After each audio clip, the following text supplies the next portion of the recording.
Hello and welcome to an all-new episode of Anime Brain Freeze. We are your mysterious hosts. I'm John. And I'm CC, and this is the show where we review all the anime series from the previous season we did and didn't watch start to finish.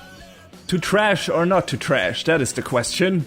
Because today we will look at two shows that had a high potential to get jammed into our personal little golden garbage pile right from the get-go. Number one is the Isekai Fantasy Fest Knights and Magic, and number two, the Steampunk Spy Spectacular Princess Principal.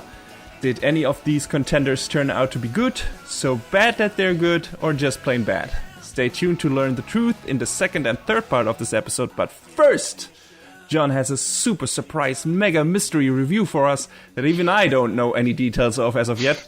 So what could it be? Don't worry, you'll find out in a few seconds, because we'll be right back.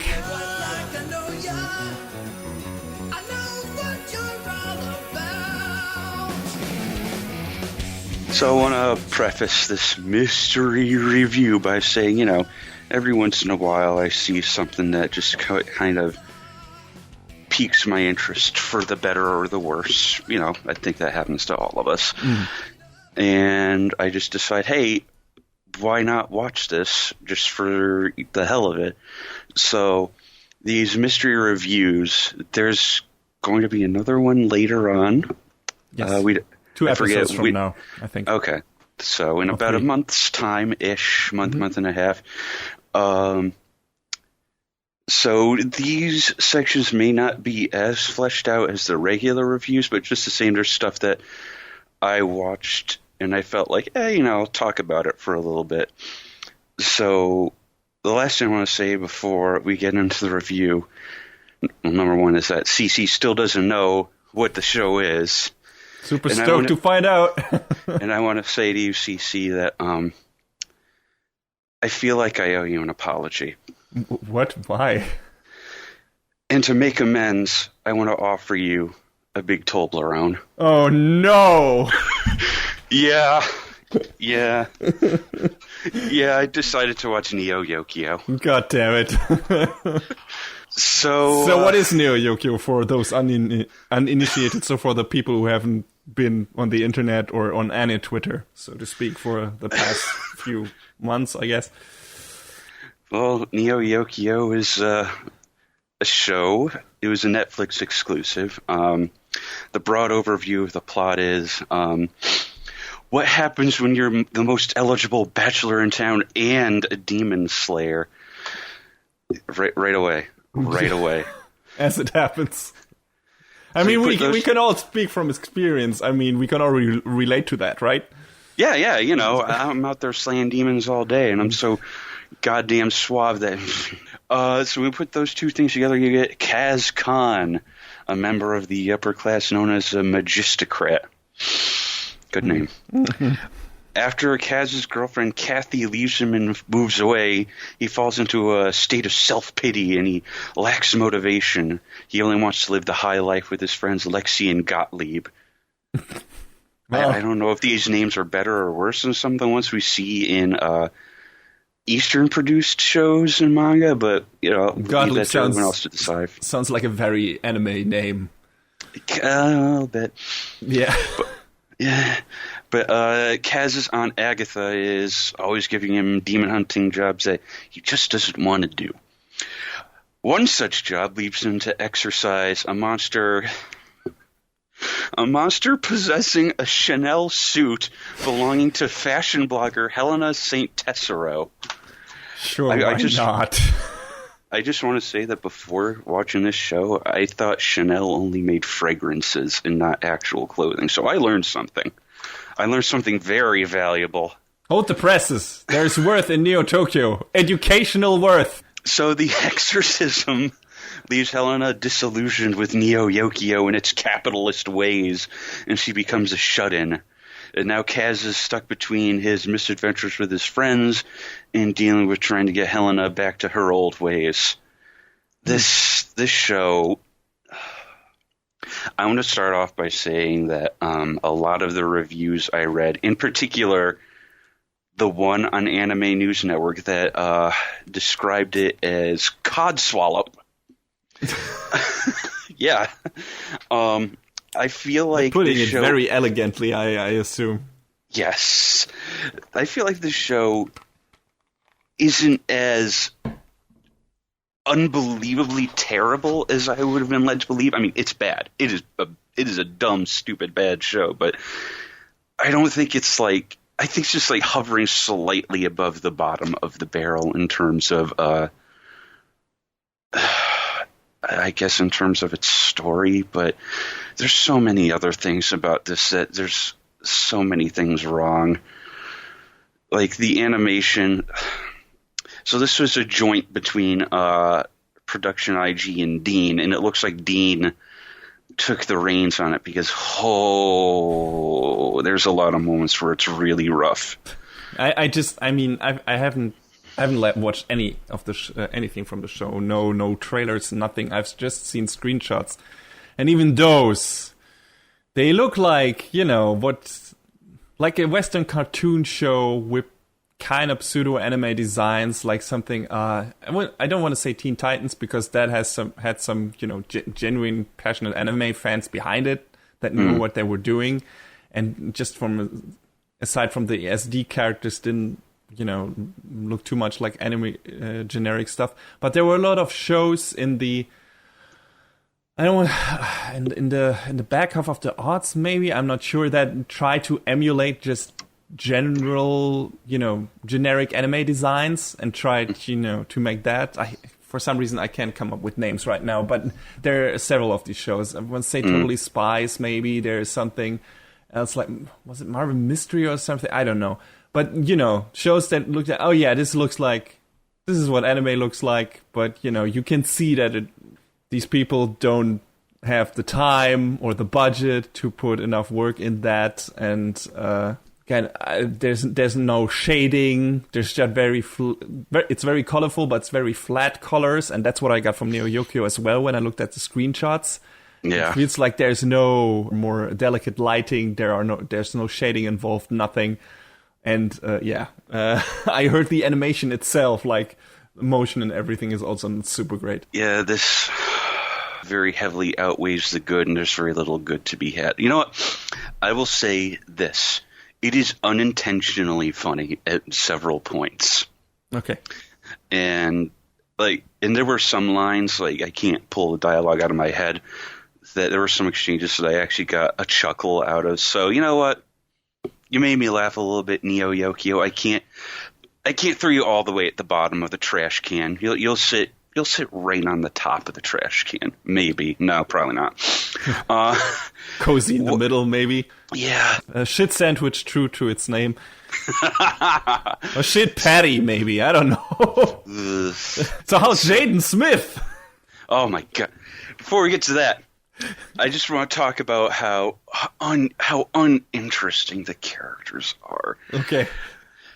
Kaz is just insufferable. He's just like, that is going to be a theme in this show. Yeah.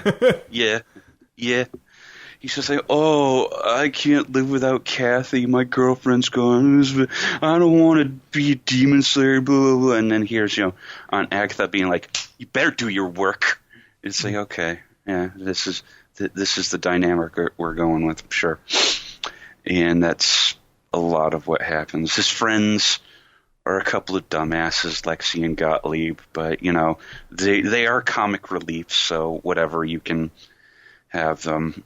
There's his rival, who every time he comes in, there's like this chorus in the background. Not really like, an angelic or heavenly chorus, but just, like a, and it's like, oh, okay. You're one of those characters, sure. One of the X-Laws from Shaman King. Well, that's a deep cut. Holy shit. Why did I bring that up? Damn. Okay. Steer it back. And I guess leading into the point that you started to bring up earlier, the voice acting in this show is fucking awful. It's just terrible. I expected nothing less, but is it enjoyably terrible? Or is it just, I can't listen to this without, I don't know, gagging and vomiting at the same time? I think this is a known, but I'm going to throw it out there anyway. Jaden Smith can't act worth shit. Surprise. Like, And they had a whole bunch of other big name talent in this show too. Like, I forget who voiced Aunt Agatha, but no, it was Susan Sarandon. That's it. And it sounded like everyone just didn't care. Like they were just phoning it in the whole way, and it was like, I guess they knew what they were working on. Pretty much. Aside from Jaden Smith, who is just, bad at his job per se. So he was trying to put some effort into it, but sucked at it. I don't know. But as far as I've heard, maybe I got things wrong, but this sounded like this thing was his baby, like his passion project or something. Like, well, I mean, I think he only starred in it. This Neo Yokio was the brainchild of one Ezra Koenig, and he is a musician who was in bands such as Vampire Weekend, The Dirty Projectors, and The Walkmen. Have you heard of any of those? Because I haven't. Nope. Okay, all right. He did the scripting and composition as well, alongside a couple other dudes. One guy was Alexander Bainham. I'm doing worse with Western names than I am with Japanese names. Go figure. He wrote some book called The Sacrifice of Abraham, and he's done other essays. So, real interesting guy. The other guy who worked on this is Nick Weidenfeld, who wrote stuff like Super Jail, Children's Hospital, Metalocalypse, Moral Oral, The Dinky Crow Show. So, like, all of this, William Street and Adult Swim stuff. So it's like, okay, so you've been around the block. You've written some, I mean, some of this is a little questionable, but it's still better. Oh, it's still better than this. Jesus Christ. The music was done by some of other, assuming Ezra's musician friends. Some guy, Will Weisenfeld, who also apparently goes up by the name Baths. Another musician type named Devonite Hines. Some other guy, Jesse Novak, who did the music in BoJack Horseman. So, again, we got someone who's done something. We got names. Like, yes. There is talent involved. Kind of. What really kills me is the directors on this show. It was directed by Kazuhiro Furuhashi, who's done Gundam Unicorn, Rurouni Kenshin, Hunter x Hunter, and Junji Nishimura, who's done Dog Days, Ranma, Vivid Strike, Urusei Yatsura. So you have these directors who apparently know what they're doing, but...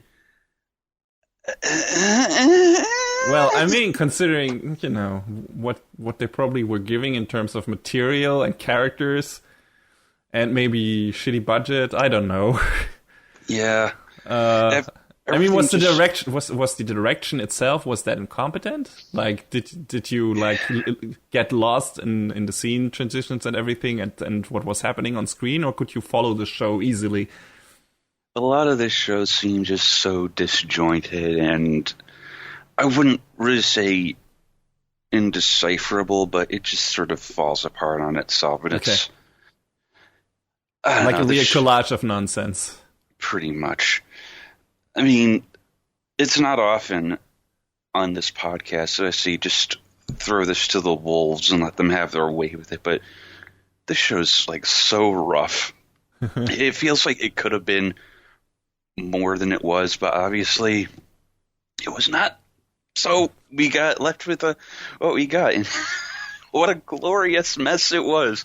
And I think there was some talk about it coming back for more episodes, and it's like, oh Jesus, why?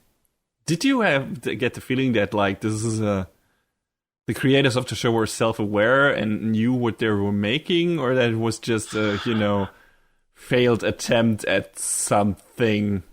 I want to hope that they were, because everything else would indicate that they would have been trying too hard otherwise. When we talked about Handshakers a while back, I felt like it was worth watching the first episode just to say, look at how bad this is. Don't be like this. And I don't know if it's worth saying that about this show, because it comes out the gate like, oh, look at how shit our main character is. Look at how bad the presentation is.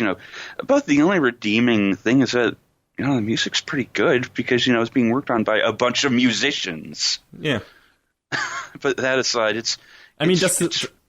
despite its shitty characters, does the story go anywhere? Is there even like some kind of narrative, or is it just plainly one, episode to episode storylines, quote unquote, slice of lifey? They try to build this narrative, and it's just like, okay, guys, you can stop. Nobody cares. So, one of the key plot points is that there's like this leaderboard in the middle of the city showing off, who the most eligible bachelors are, because that's a thing. And, it's constantly changing with who's up there. But, Kaz is almost always number one, blah, blah, blah, blah, blah.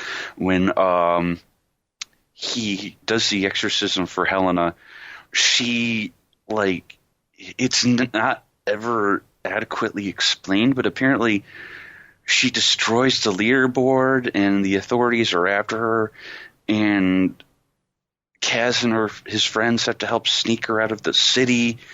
It doesn't make any sense. They try to sneak her out in the nose of a race car, and it's like, where's the logic? There's no logic to be had on any of this. I mean, there can be fun in, a giant pile of nonsense if it's is executed in a cool, I don't know, or imaginative way. I assume you have watched some nonsensical comedy shows in your life that were very enjoyable.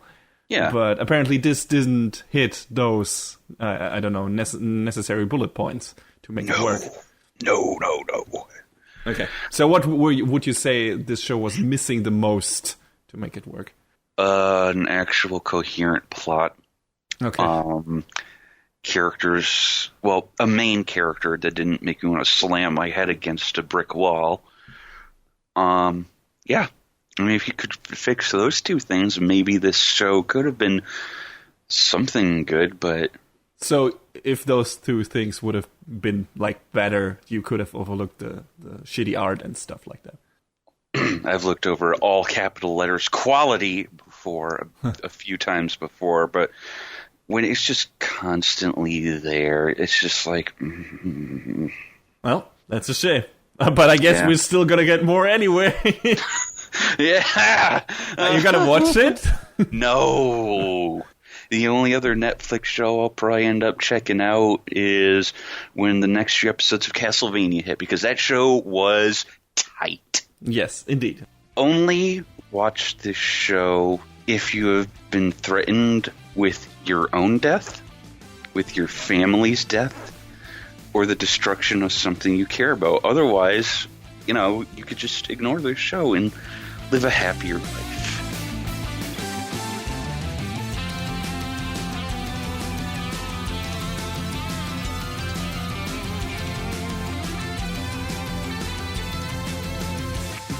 So, John. Yes. Remember when we talked about Konosuba? How the beginning of that show let the main character die in a dumb way as a setup to let him be reborn in a fantasy world? Yes. Yeah, and they made fun of all those tropes and everything. That was fun, right? Mm-hmm. So, the creators of Knights and Magic apparently haven't seen Konosuba. Or they don't give a shit because their show starts exactly that way, but takes it damn serious. And, use it as a legit setup for their fucking story. They also don't have a grasp on the English grammar because... Why is that apostrophe there? Yeah, they spelled it Knight apostrophe S and Magic, which makes no goddamn sense. I look at that title and every time I'm like, no, get, I want to take a red marker and be like, I actually went on the web and tried to find some page of someone who know more about more languages than I do, and it's like, okay, this could actually make sense if they meant it like that. And no, nobody could explain this aside from, no, the translator made a mistake. That's it. Someone fucked up. I don't know if it was the translator so much as, what's the name of the creator? Amakaze now? So much as he had no idea. He had no idea about grammar, in other languages. And you know what? But I'd say that's fine because there's other show titles that are weird, but, Yeah, and there are other light novel show titles that are, super long, but they have the right, punctuation and everything, so... Jesus Christ, some of those. Yeah, but, makes you wonder. Anyway, let's get to the great story of Knights and Magic. Programmer extraordinaire and hardcore mecha fanboy Tsubasa Kurata, you will forget that name immediately because it's never gonna be brought up again in the show. Anyway, he gets killed in a car accident and is reborn as Ernesti Chevalier, or just R, L, who knows. I think they just refer to him as Ernie for short in the subs. Yeah, which makes more sense. So I'm going to call him Ernesti because whatever. So he gets reborn in the fantasy world of the Fremvilla Kingdom. As the title suggests, this is a world of knights and magic, but not your everyday knights. Giant mechs called silhouette knights, controlled by magic and meant by actual knight pilots to defend the kingdom. Ernesti, apparently still having his full memory from his previous life, we'll get to that, is now hell-bent on dedicating his childhood and the rest of his life to one day building and piloting his very own custom wannabe Gunpla silhouette knight. Lucky for him, magic in this world works exactly like computer programming, because why the fuck not?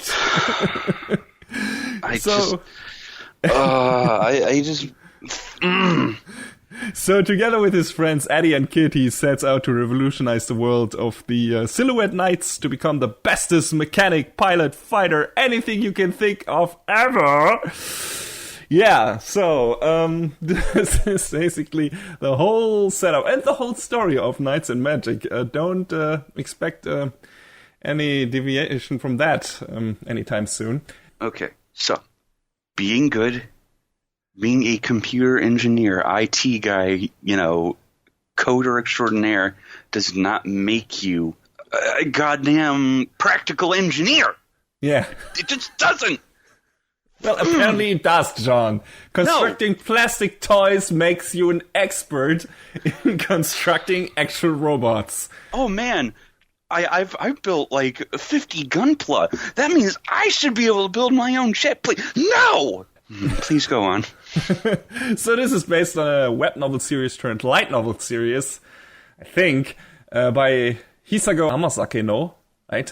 Who at this point, the web novel series has 7 volumes and this light novel series 6 volumes, respectively, I think. And apparently they are both still running. I don't know how that works. There was also a manga adaptation that was started in 2016, which only has 1 volume as of this moment, but it's still running.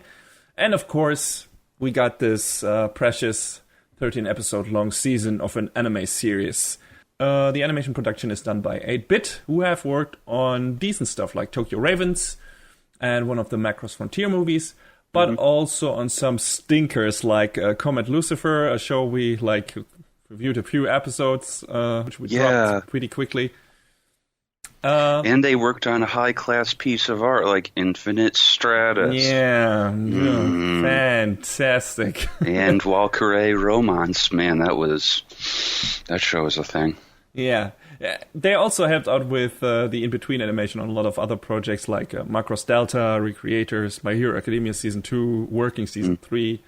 So yeah, they got, they did some decent stuff, they helped with some good stuff, they were responsible for some really shitty stuff.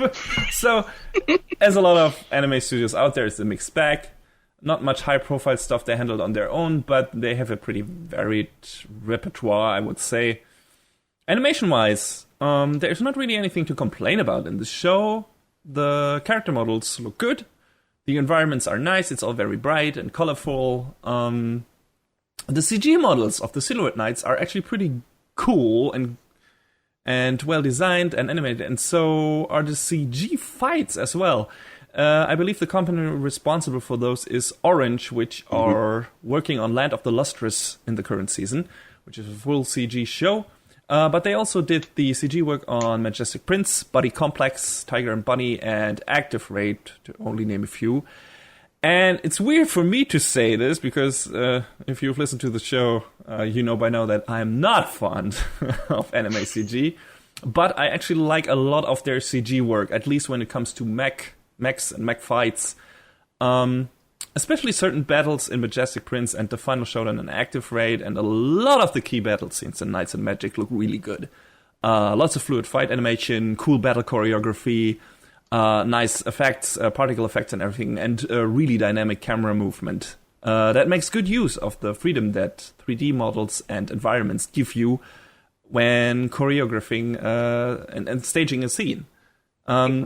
If there's anything I can recommend about the show, it's the fight scenes. And if you can find a supercut of that on YouTube or somewhere else, go check it out, because I think, just for once, seeing good CG fights in anime, there's still nothing in there that is as good as the one confrontation in Majestic Prince between the main character, the guy in the red suit, and Izuru, and the main alien asshole. I forgot that name too. Yeah, that one I don't remember off the top of my head. But that confrontation is really good and makes some really good use of CG. Later on in that show, there's another one of those where they fight on the ground that also looks really fantastic.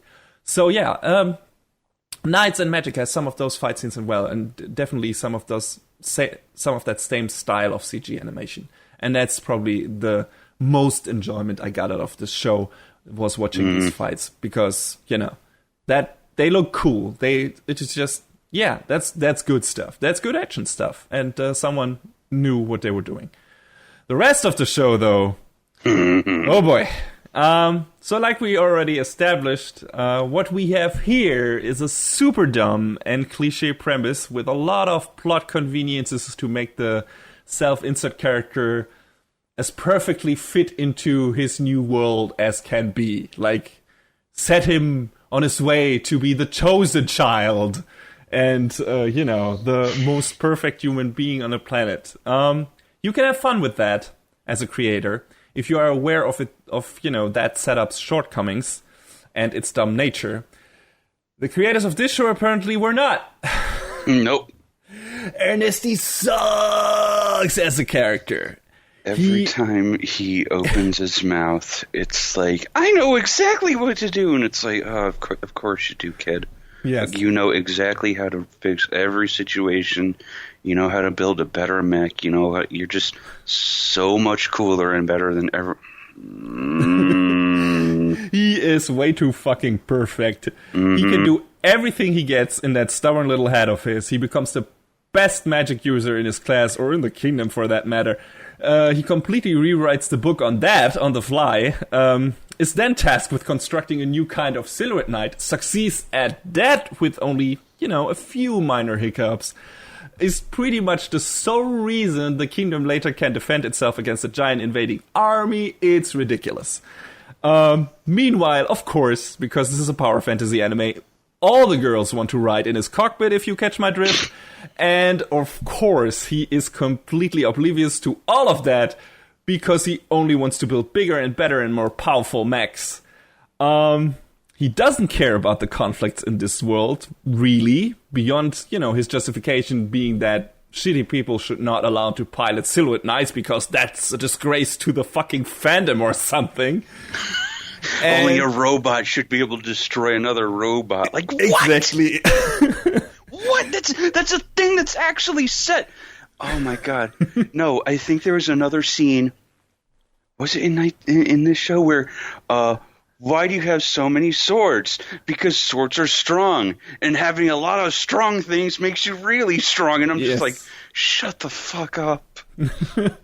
What are you, Lloyd Irving? Is this suddenly Tales of Symphonia all over again? It's worse. Oh my god. Lloyd at least only has 2 swords, but goddamn. Later on in this show. Anyway, all he cares about in a battle is finding out about the details of his opponent's robot so that he can adopt or surpass it, for his own creations. And he doesn't really seem to give a shit about, the fact that people are being killed left and right, as long as he has a new mecha to build and play with. He even uses that as a bargaining tools in certain parts, where, other heroes in our story would say, like, yeah, this is the right thing to do. I should do this because, to help people, to make them feel better. And he's like, No, I will do this if you allow me to, if you give me complete control over constructing all the mechs, and if I can, have all the salvage material from the destroyed army to build bigger and more powerful mechs. He is a power-hungry fucker. And he's like completely fixated on his old hobby. And he is a fucking psychopath in my book. And in every other story, he would be a textbook mad scientist villain.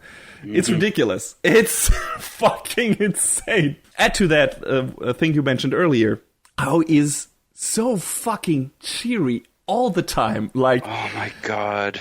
Optimism is nothing bad, but, if you're in a serious fucking battle situation, people are dying, people and you're just like, haha, I'm gonna beat you, and I'm gonna steal your mech because I want to build a more powerful one, and it's... Oh my god, he is creepy! What a shitty character. He's just the worst. He's the worst. He's definitely the top contender. If we would make a top 10 of worst characters of a year, and maybe we should do that or something... He would definitely be like the top contender for first place this year. He is one of the worst anime characters, definitely one of the worst main characters, but worst anime characters period I've ever seen on screen. Oh, and of course, they completely gloss over the potentially most interesting and probably most creepy thing about him. Which is, like I said, he still seems to have his memories from his past life. Yeah. But the show doesn't really address that beyond him being a mecha fanboy and knowing, how programming works and, magic, inherently, for some reason. But here's a grown man in his 30s, I must assume, reborn in the body of a child. And we see nothing of his childhood beyond him learning how to be the best at everything. There's so much comedic potential for him reacting to stupid stuff his classmates say with a more, experienced point of view or something, like inner sarcastic monologue. Like, for example, Kyon in the Harui stuff, right? Mm. So they could have done something like that in this, where some people say some really childish stuff, and he's like, oh my god, I can't believe you just said that. But then again, and that is probably the way the show justifies this, not talking about it, and not him acting like an actual adult person. He has, apparently in his previous life, always been like a mad child. And, not really given a damn about anything except for building his mechs. And that's it. So he has no problem thinking like a kid again and adopting to this. And but in my opinion, that's just so much wasted potential left on the table. Like, it's done. This, in my book, would have been the most interesting thing they could have done with the show, like, just in terms of setup. Like, okay, here's this guy that has all this, has life experiences of 30 years, and now he has to live as a child again. And imagine if he, didn't really want to do that. He's like, oh, fuck, no, I don't want to go through puberty again. It's gonna suck. Fuck. And, do something with that. And they did nothing with it. They completely glossed over that. It's like, you realize immediately that the only reason why they kept his memories in is so that there is some stupid-ass reason for him to be consistently the best at what he does at such a young age. Because he knows programming, and because he knows how to build mechs, which for some reason in this world makes him actually capable of using the tools that are integral to succeeding everyone else, which in itself is ridiculous because that shouldn't be the case. So yeah, this is the only reason, and it's a wasted potential.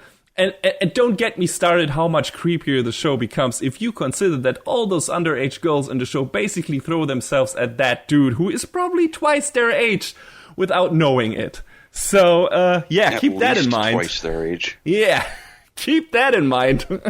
That makes the show even worse. So, the other characters are nothing to write home about either.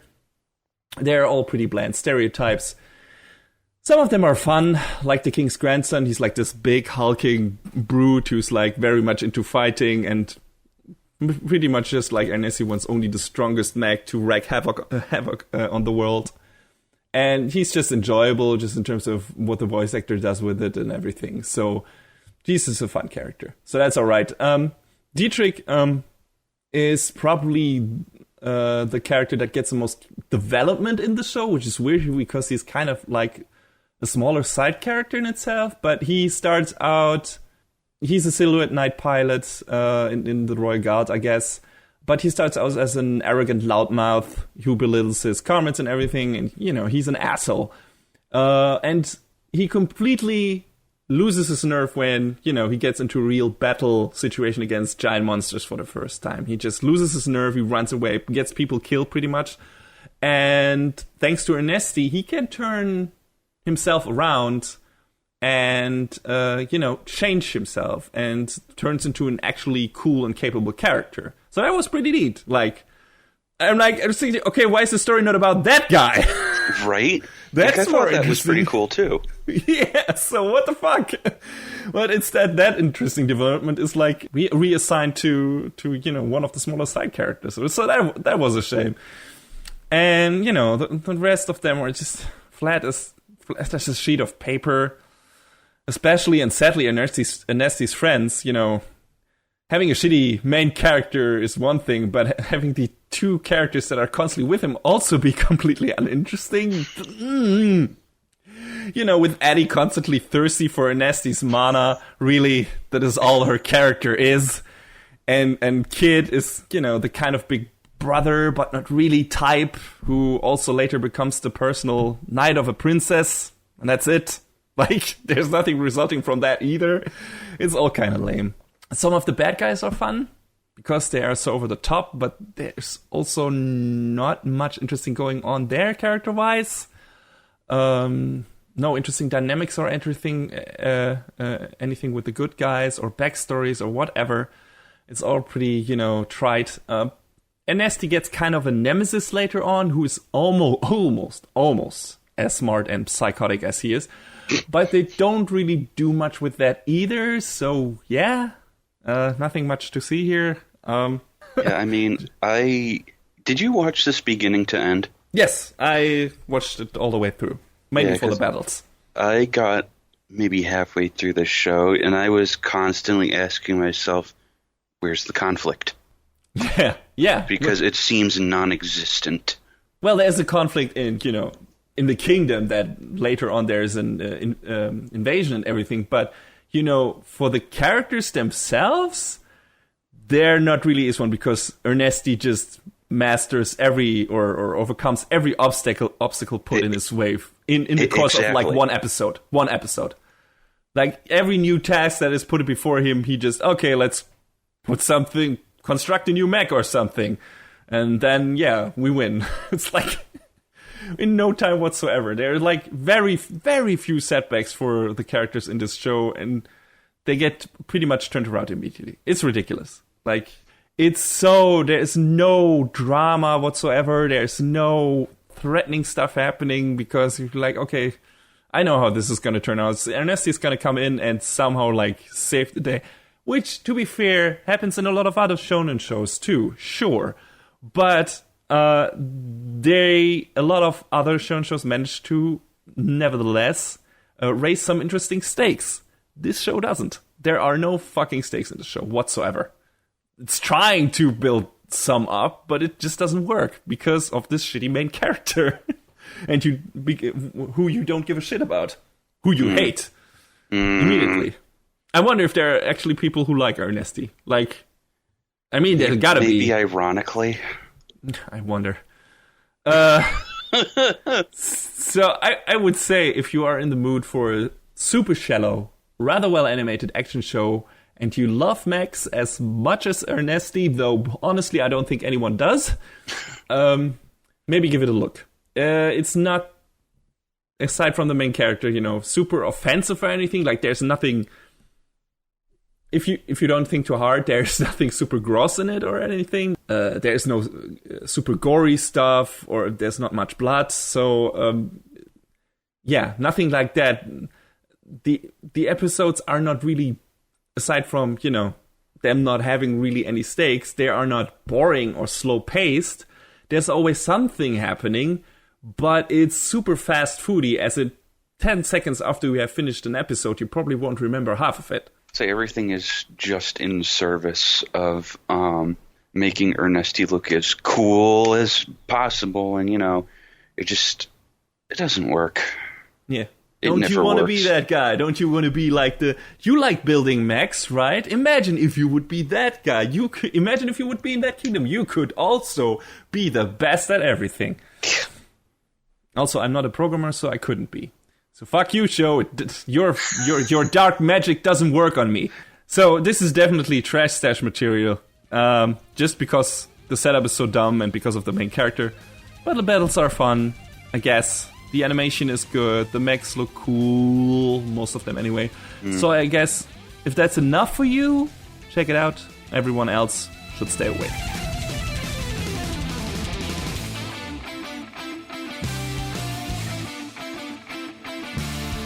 So, last up on the docket for today is Princess Principal.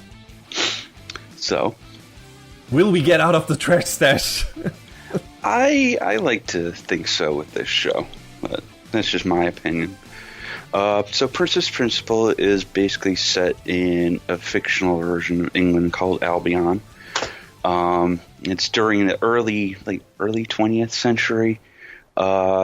This kingdom has monopolized this substance called cavorite to construct a fleet of airships that made them, the dominant power in the world. However, the proletariat has grown angry at their country's ruling class for ignoring their plight, sparking the London Revolution, where the lower classes attempted to overthrow the royal family. Eventually, the two sides reached a stalemate, and a great wall was erected through the middle of London, splitting Albion into two nations, the Commonwealth and the Kingdom. It's totally not an analog for the Berlin Wall, by the way. Totally not. But several years later, the Commonwealth launches Operation Changeling, a plan to replace the kingdom's princess Charlotte with Ange, a girl who bears a strong resemblance to her, in order to have a highly placed agent within the royal family. But the princess turns the plan on. The spies offering to work with the Commonwealth with Ange and her friends helped her become the queen of the kingdom. And this begins the story as 5 girls, including the princess herself, serve as undercover spies in the kingdom, working for the Commonwealth while enrolled as students at the prestigious Queen's Mayfair School. Mm-hmm. Which becomes their base. Pretty much, yeah. Mm-hmm.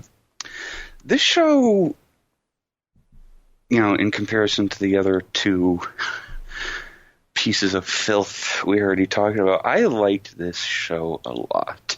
So did I. And I was surprised by it because I liked it for different reasons than I expected to like it. Yeah, I went into this show, we both went into this show knowing absolutely nothing, because it's, as I recall, it's not based on a previous work. It's just an anime original, which is always nice to, check those out, see what, see what you can dream up and put on an animation cell without any other previous inspiration. This was, it was animated by the crews at Actus, who have worked on shows like, they've worked on Beyblade, so, you can have your opinions on Beyblade. Girls in Panzer, Kotetsu Shinji, Regalia, a show which I think we both watched but didn't really talk about. I felt like kind of turned into a mess at the end, which is unfortunate. It was also worked on by 3 Hertz, who worked on, your favorite show, Dimension W. But they also worked on Flip Flappers, so that balances out. Mm-hmm. I sort of feel like the show's, it builds towards its plot very slowly, but it has so much of this great character development along the way that I think that's what really enhanced my enjoyment of it. You got to really know the main characters of the show really well, where they came from and what it is, what their personal aims are. What did you think of that? Yeah, first of all, I expected this show to be a giant trash fest because it's written by let's say the lesser Code Geass guy. Yeah. Ichiro Okuchi, who also wrote one of my favorite shitty trash shows, Valrave the Liberator. Oh, man. He worked on quite the combination of stuff. I mean, he also worked on Cabaneri and the Berserk movies. Yes, definitely. But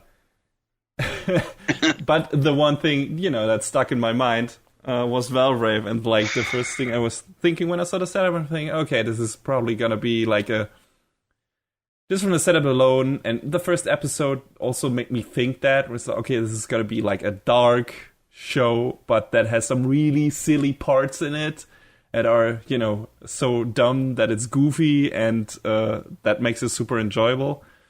And the show kind of surprised me that it had a lot of legitimately good parts in it, and like you said, really interesting character development.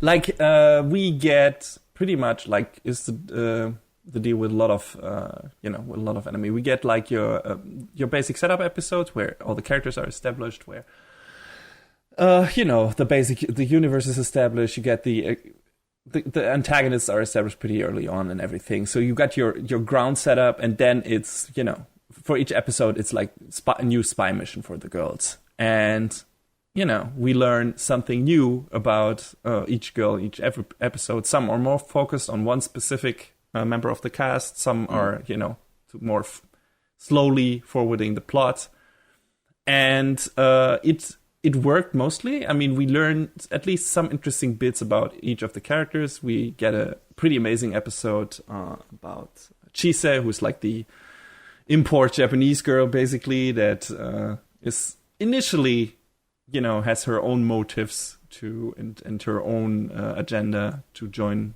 the team, the spy team. But, then becomes an integral part of the group and everything. And her, initial episode was pretty great. And we learn a lot of interesting stuff about Dorothy, of course, about Princess and Anje, which is pretty much where the main surprise of the show comes in, and the plot twist, so to speak, is pretty much their background story. I think the only character who gets kind of the short end of the stick in terms of development and background story and everything is Beatrice. Yeah. We learn like, she has like the setup where her father did experiments on him, and she's like this. It's basically kind of a steampunk robot girl in a way. At least she has some, robot tech parts in her. She can like change her voice and everything with the gizmo that's in her throat. And but aside from that, we don't learn that much about her upbringing and everything. And I expected her, I don't know, that to become a bigger plot point later in the show.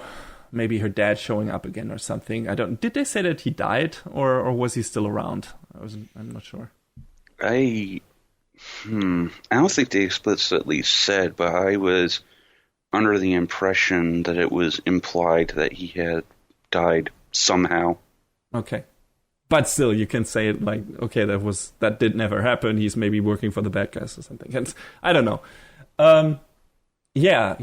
The characters themselves are interesting. They have all different skill sets, and like I said, different agendas. There's always some revelation around the corners, like, oh yeah, this character was also, maybe working for someone else or was planning to do something else. And they keep you guessing for certain characters what their actual motives are. And especially, that counts especially for Anje, because she's set up like this girl who never tells the truth. Mm. Who's kind of like a constant liar, and you shouldn't really trust her. And let's say the structure of the show tries to take that to heart.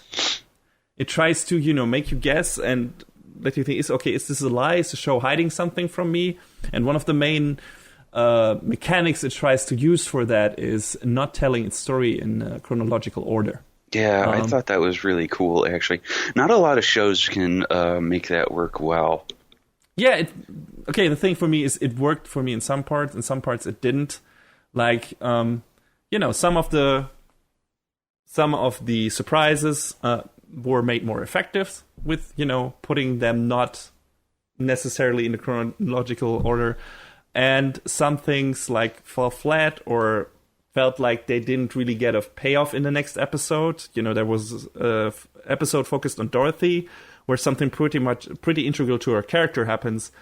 But, you know, after that, we don't really get the episode that chronological follows that. And so we don't really get a payoff for that, which I expected. So I was like, okay, this is kind of strange. So, yeah. But aside from that, it's kind of a neat gimmick. We've seen that done in Haruhi before, I think. I don't know which other anime shows have done this. One that readily springs to mind is Cowboy Bebop. It's very much a non-sequential story. I mean, there are certain parts that, yes, you have to watch in order for it to make sense, but most of the rest of Bebop, you can just watch the episodes in whatever order. But it's not, yeah, sure, but it's not inherently telling you, okay, that this is an earlier case or this is a later case. And right. Princess Principal does that. It's like on the bottom of the screen at the beginning of each episode, you see a case number, and sometimes you recognize, oh wait, this is an earlier case number than we had in the last episode. So this must happen or have happened before the episode we saw. And I wonder if I would gain anything if I rewatched the show in chronological order, if there would be some things that would connect more that didn't connect before for me. And I wonder if this I wouldn't mind trying doing that too, to be honest. Yeah, I think that would be interesting. When I watched Haruhi, I knew that the show aired in non-chronological order, but I watched it in chronological order nonetheless, because I heard the main reason they did that was so that they could have more grand finale. So yeah. I wonder if there is an actual artistic intention behind this in Princess Principal, if they had aside from integrating this into the philosophy of Anja, the character herself, making the show that too, as in, okay, it's lying to the viewer or hiding the truth and trying to keep some secrets for later. Or, if it was just, a fun thing they tried to do, but weren't necessarily too sure how to work with the entire time through. But yeah, it was fun. Boy, these weird anti-gravity gizmos can do everything. It was weird, see, okay, this is supposed to be, I guess, in the beginning, it was, oh, this can make you fly, but it also can show traces of things in a room and help you be like a CSI guy. And it was weird. Let's just talk about the look of the show. What did you think about it? Like the character designs or the everything environment? Okay, yeah. So, I mean, I think they really hit the mark in terms of trying to make it feel very steampunky, end of the century sort of thing, trying to move toward a more modernized society, as it were.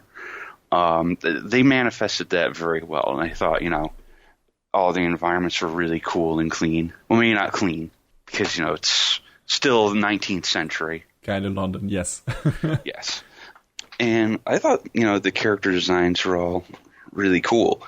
There wasn't really anything, this is kind of like a broad strokes statement, but, you have shows and manga where some of the character designs are way out there. But you look at, these girls and you're like, oh, okay, they all look distinct enough from each other that you can tell them apart, but they also don't look like, it's out of the realm of possibility of, what these characters look like. I think the only thing that is maybe a bit jarring is how young they look, maybe, but that's an anime thing, I guess, so... I mean, somehow Dorothy is able to hide her age very well. Yeah, that's weird, she is has this kind of super adult body, but a super young face, and is somehow able to integrate herself into a high school class, I guess, or academy class.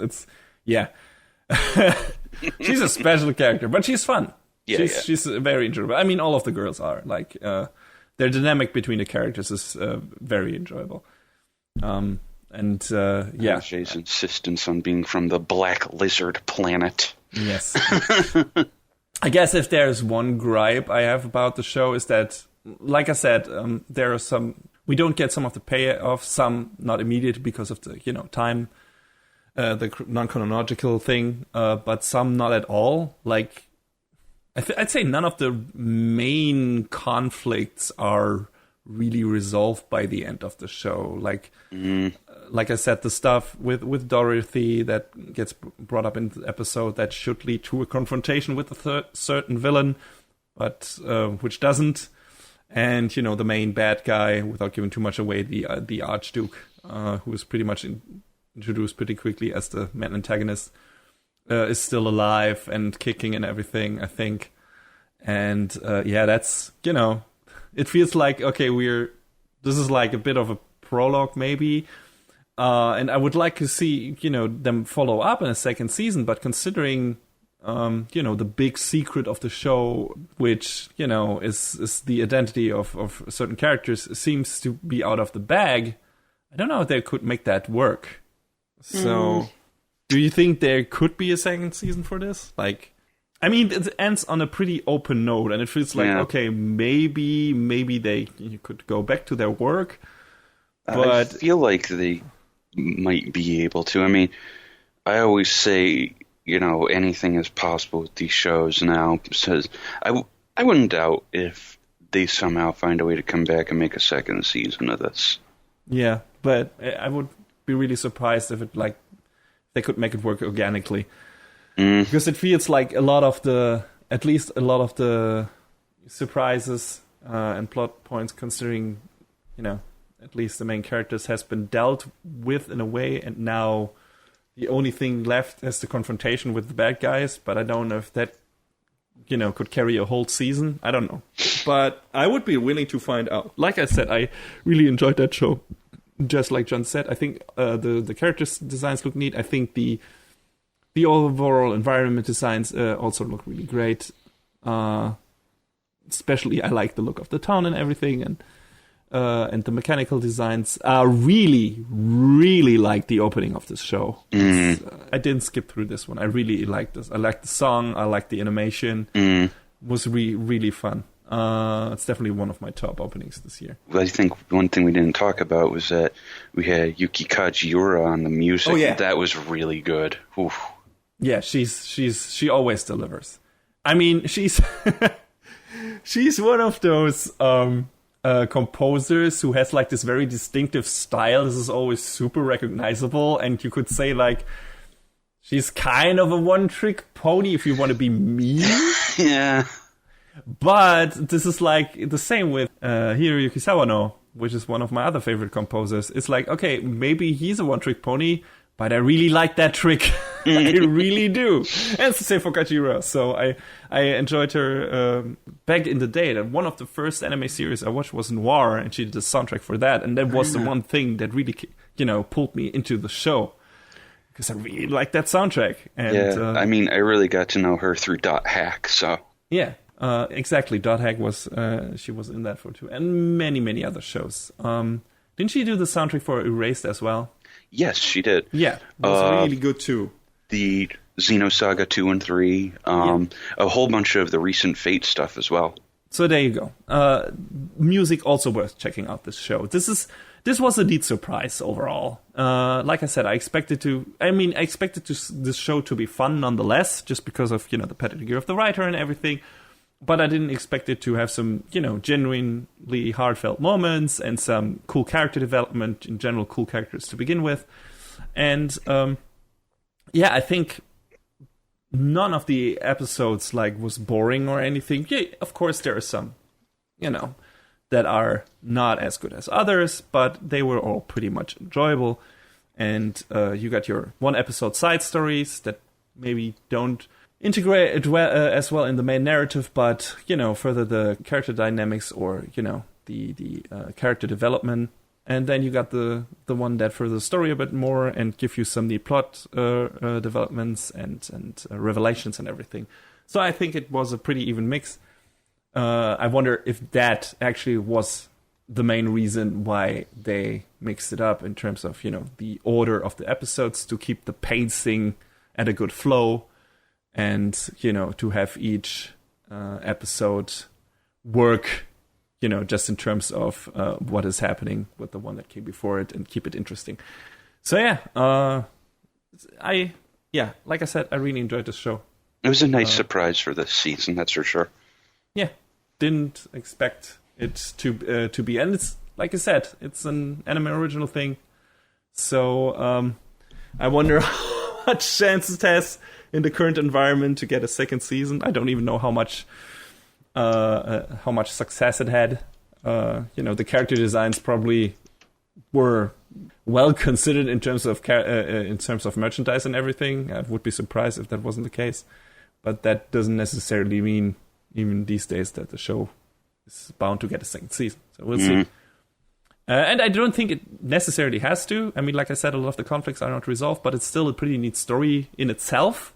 You might be let down if not all of the stuff gets resolved at the end, but like I said, maybe in this case the journey is more enjoyable than the goal. Who knows? It might be one of those cases. But yeah, I would say check it out. It's not long. It's a short, sweet ride. And I'd say if you need some spy action in your life, it's worth taking a peek.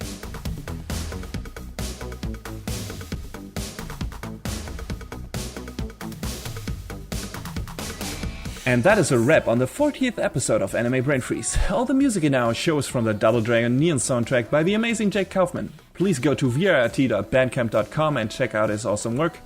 Our show is available on most of the popular podcast services, but it's always worth visiting animebrainfreeze.com for some interesting articles linked in our episode release posts. Follow us on Twitter at AniBrainFreeze. We tweet regular updates and fun anime-related stuff there. Leave us comments and questions on Facebook and our YouTube channel, or send an email to animebrainfreeze@gmail.com. We would love to read your feedback. Thanks for tuning in. We hope you had a good time, and please join us again on our next show. Macht's gut. So long, everybody.